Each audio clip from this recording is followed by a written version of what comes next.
Bonjour Isabelle.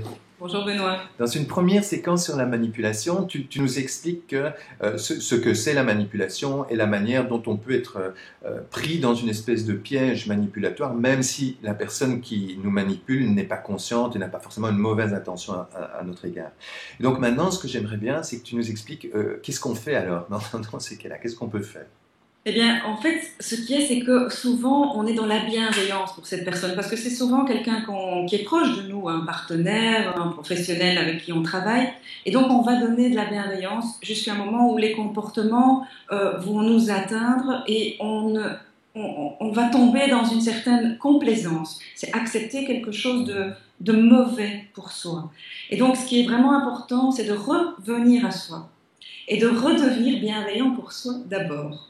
Et quand on est bienveillant pour soi, à ce moment-là, on peut dire stop. On peut dire non. On peut dire ton comportement ne me convient pas. Ton comportement ici est vraiment intolérable. Mais c'est pas toi. Donc faire la distinction entre le comportement et la personne. Mais il faut le faire aussi avec une certaine distance. Parce que les gens qui ont un comportement manipulatoire, ils sont perdus. Ils ont besoin justement de références extérieures pour se nourrir.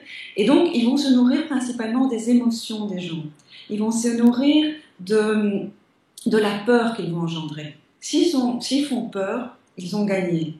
S'ils rendent la personne triste, ils ont gagné aussi.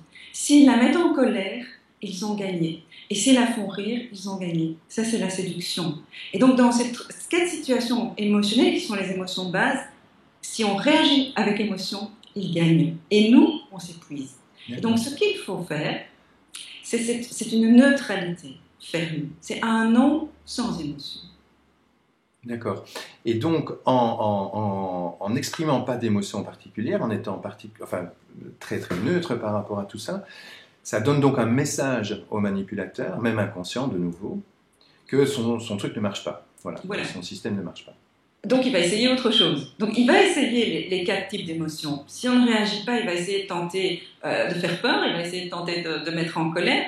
Et si on peut rester tout à fait neutre et dire non, c'est un non, à ce moment-là, les choses peuvent vraiment changer parce qu'il va changer, lui, sa tactique. D'accord. Il va changer sa tactique, ou pas. À un moment, il pourrait partir aussi. Il pourrait disparaître, c'est-à-dire chercher une autre victime. Je vois ça au travail, il y a pas mal de chefs manipulateurs ou qui ont un comportement manipulateur et qui testent un petit peu avec leurs employés. Et si à un moment l'employé peut se positionner tout en respectant, il y a toujours le respect de la personne, mais dire non, là je ne peux pas, et c'est un non ferme, c'est un respect de soi que l'on montre à cette personne-là, à ce moment-là, il arrêtera le processus. Et la personne qui était avant victime sera alors respectée. C'est ça, d'accord. Donc ici, de nouveau, effectivement, on sépare bien les comportements de manipulation, pour la plupart du temps inconscients, et donc a priori pas malveillants, mais simplement inadéquats. Ouais. Et que, alors, avec l'attitude que tu suggères là de neutralité, on invite toujours, somme toute, d'une manière inconsciente pour l'autre, on l'invite à plus de flexibilité, à trouver quelque chose de plus sain comme relation que ce jeu-là. Tout à fait. Super. Merci beaucoup Isabelle. Merci.